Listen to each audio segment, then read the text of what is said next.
为了报复自己的丈夫，竟开始收集孕妇留下的尿液，来伪造出怀孕的医疗记录，同时还制造出各种财政危机。趁着丈夫一个不注意，签下她更改好的超额保单，并且在结婚5周年的当天布置好谋杀的犯罪现场，留下更多让人起疑的破绽，而且还要忍痛给自己放血，竟比姨妈的量还要多出10倍。她将放好的血洒在橱柜上，然后把剩余的倒向地面，像蜘蛛侠一样缓缓地依次抹开。可做完这一切还不够，还需要制造出被人偷照过的痕迹。然而这神一样的操作却无法达到她内心的标准，于是又把地面全部清理干净，随后拿来一根铁棒，沾上盒子内剩余的残羹，还放进7月的壁炉里进行焚烧。而最后的最后，他将写了很久的日记本烧掉，遗留下那些最重要的部分。等他做完所有的准备，便开着二手市场买来的汽车，开启了永远消失的计划。随后男人下班回到家，却发现大门没有紧锁，于是放下手中的喵星人，到处寻找着妻子的踪迹。然而眼前的一幕竟让他瞬间呆在了原地，原来是客厅里的座椅凌乱不堪。很快警察便来到了他家，询问男人家里的具体情况。当看见破碎的家具后，探员便想到处寻找下线索。他不仅发现熨斗发着余热，还看到了橱柜上的细微血渍，并对位置做好标识。同时他还发现，男人的妻子不仅是名心理学讲师，还是他仰慕已久的作家，出版的《神奇艾米》更是风靡全国。为此邀请男人回警局做个笔录，并对他的血迹和指纹进行提取，同时对妻子的手机和信用卡进行追踪。随后探员开始询问家庭情况，原来2人刚从大城市搬来1年，在这里并没有什么朋友。当询问妻子血型时，男人竟对此一无所知，这让探员感到十分的诧异。可由于妻子在全国有大量的粉丝，于是警方决定召开新闻发布会寻找。同时男人和岳父岳母也有参与，还接受了记者们的采访，目的则是希望动员粉丝们能帮警察提供妻子更多的失踪线索。当岳父表示在粉丝中就有妻子曾经的2个前男友，其中一个分手后想过自杀，而另一个却变得十分的暴力，为此他们便怀疑女儿遭受到了报复。很快警方对男人家进行取样，发现不仅只是橱柜上，就连地面也存有大量的血渍。警方需要做一次样本提取，同时助手也获得了大量信息，凡是家里的车子、房子，还有信用卡上的系列生活账单，都是在妻子的名下，并且包括男人经营的酒吧。可这些都不是探员所关心的。这时另一个警员表示，他们在抽屉里发现了一份信件，这也给探员找到了破绽。 Well, we have our first clue. 他拿着信封找到男人，让他解开里面的文字谜团。没想到男人立马就想起了什么，他兴致勃勃的就要解密。原来所指的方向是他的办公室。然而刚一进门，男人就发现了键盘上的第2封信。Hey, handsome man, let's go undercover. You'll be the spy, I'll be his lover. Let's head on over to the little brown house. 这时探员发现书架上的羽绒裤，当询问是否属于男人 These yours? No. 探员赶忙打包拿回警局，同时询问男人什么是棕色小屋，可他却说不知道。为此探员只好拿走那封信件。然而到了晚上，男人火速来到了指定小屋，开门后第一时间就要解除警报。然而刚输完一次，警报却没有成功解除，于是他再一次输入，结果直接触发了警报预警。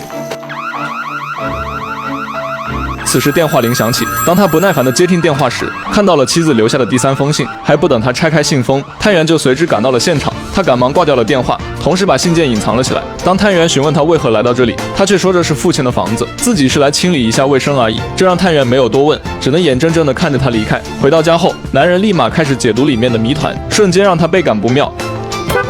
直到第2天，探员带着一张清单找到同事，询问是否看到上面的东西，可得到的回答却是没有，甚至他们搜遍了整栋房子，也没有看到清单上的物品。而在另一边，男人准备在姐姐家暂住，可姐姐感觉男人似乎有所隐瞒，她希望男人能告诉自己，因为就在刚刚，电视里播报了他妻子失踪的新闻，并抓住他在妻子照片前的笑容，大肆宣扬男人的不忠。这种煽动是非的言论，必然引得姐姐对他的怀疑。当男人否认没有隐瞒，姐姐就没有继续过问此事，只能先回房间休息。但很快，男人就收到了一则短讯。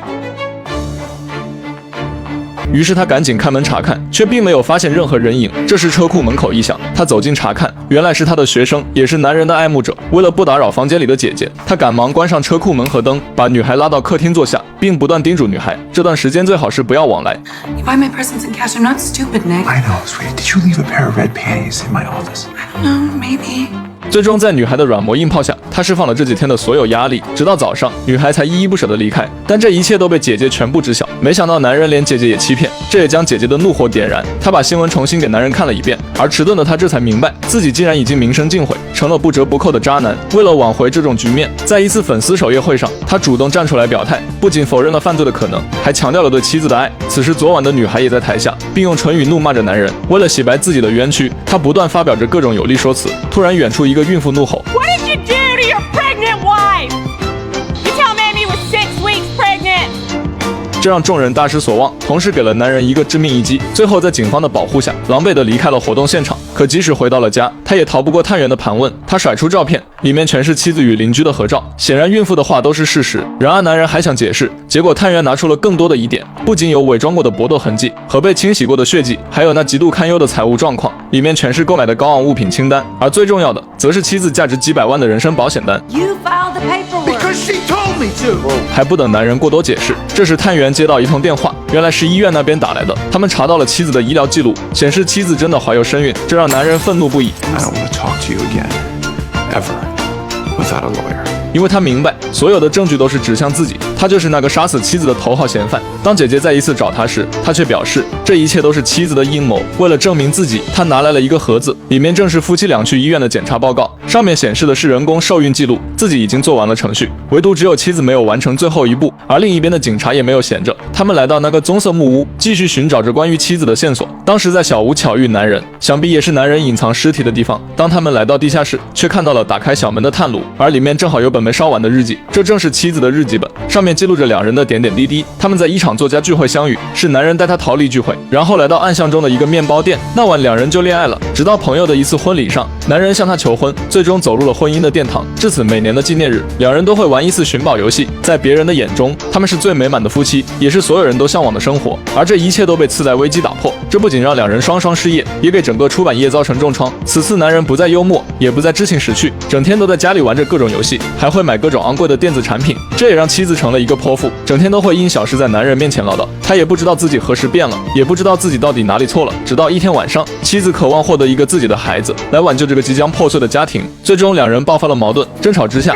男人对他动手了。妻子第一时间感受的不是疼痛，更多的则是恐惧，感觉男人已经彻底变了，不再是那个关心爱护自己的丈夫，而是时刻都想杀害自己的仇人。然而日记就写到了这里，探员似乎感觉到了妻子的悲剧，他们认为男人就是凶手。而在另一边，男人破解了第三封信的字谜，他来到妻子指引的方向，竟然是姐姐家的后院。当打开木屋大门的那一刻，他彻底傻了，里面竟全是妻子买下的所有东西，价值高达10几万美元，而这就是他的5周年纪念礼物，也是妻子送给他杀妻的间接证据。同时里面还有一封信件，里面的内容更是充满了挑衅。原来妻子最终的目的就是要让他在监狱里过完余生。然而要想让计划更加完美，女人又拿起了一把榔头，并朝着自己的脸部砸去，然后剪掉多余的头发，再拿出染发剂涂满整个大脑，还包括细小的眉毛。等她做完所有的变装后，再细心的处理掉残留的痕迹。而她之所以这么做，都是为了让自己彻底消失。接着她开车来到远郊，准备在这里租下一所公寓。为了更好的隐藏自己，她连微信、支付宝都不敢使用。随后采购了大量生活用品，开始享受独属自己的生活。然而她还有一本日历表，上面写着报复丈夫的所有计划。再通过老式电脑查询，了解到自己消失案件的进展，同时也如她所料，丈夫也成了那个杀妻嫌疑人，并且遭到网民的谩骂。显然这都是女人想要的，但人算不如天算。在一次与邻居打高尔夫时，兴奋过度的她跳了起来，把随身携带的钱包掉在地上，顿时就引起了邻居的注意。果不其然，在她清理指纹准备离开时，就听到了响亮的敲门声。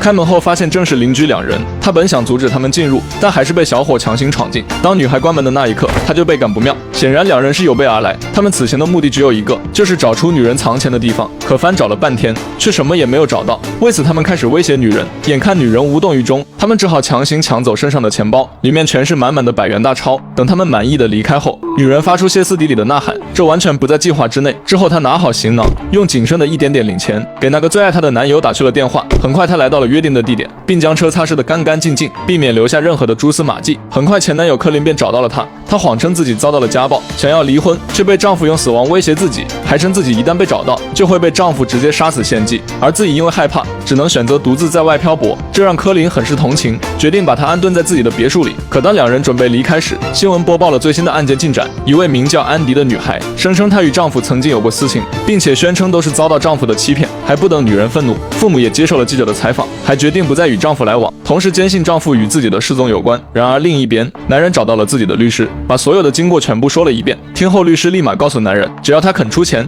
一切都包在他的身上。随后他通过律师的能力找到了妻子的前男友，并且从他的口中得知妻子曾经陷害过他，还把正常的情侣私密关系演变成一起强奸罪。最后男友没有办法，只能和谈，和妻子做了个变速交易。虽然强奸罪并没有成立，但在往后的8年里，他他都因为这起案件找不到工作，这让男人感觉妻子很不简单。很快探员再一次找到他，并当着男人的面打开了姐姐后院的小木屋，里面全是妻子买的电子产品，这也是他杀妻的动机之一。为此，男人被带回警局，探员拿出他们找到的所有证据，一本妻子的日记，还有他杀害妻子用的铁锤。但还好有律师的帮助，他成功摆脱了警察的逮捕，可依旧不能随意出行，只能待在房子里等候听令。为了挽回男人的声誉，律师给他安排一场访谈节目，让他大方地承认自己是个渣男，以博取网友们的同情与支持。可令律师没想到的是，他竟然改变了原有说辞，把目标对准了自己的妻子。Amy, I love you. You're the best person I've ever known. And I've taken myself to the woodshed for the way that I've treated you. And if you come back, I promise I will spend every day making it up to you. 他这深情的告白触动了女人，因为她从小就在一个优渥的家庭，不仅有出众的外貌，还有无人比拟的智商。如果不是那一次与丈夫邂逅，她也不会在家人的反对下，毅然决然地嫁给丈夫。然而在她经过酒吧路口时，刚好巧遇丈夫与安迪，但让她没想到的是，丈夫竟用同样的方式示爱，这才让她有了策反之心。可如今的她却很想回到丈夫的身边。然而令她没想到的是，柯林却在别墅里装满了监控，对她就像对小鸟一样，将她彻底囚禁在了这里，甚至还要把她占为己有，这让女人很不甘心。于是有了新的逃跑计策，她趁着柯林出门上班的时间，将身上的睡袍脱掉，然后拿绳子在小腿上缠绕2圈。不仅如此，她还将睡衣放进红酒杯，并在大腿上擦了擦，最后一头撞上玻璃窗，让监控完整拍到她的惨状。而这样做的目的，就是伪造出被侵犯的录像。等柯林晚上回家后，她又热情似火地迎了上去。可柯林哪里知道，她竟在枕头下藏了凶器，以最快的速度划破喉咙。仅仅只是1分钟的时间，女人就把强壮的柯林杀害。等到第2天早上，她就满身红色的回到家里，然后可怜兮兮地抱住男人。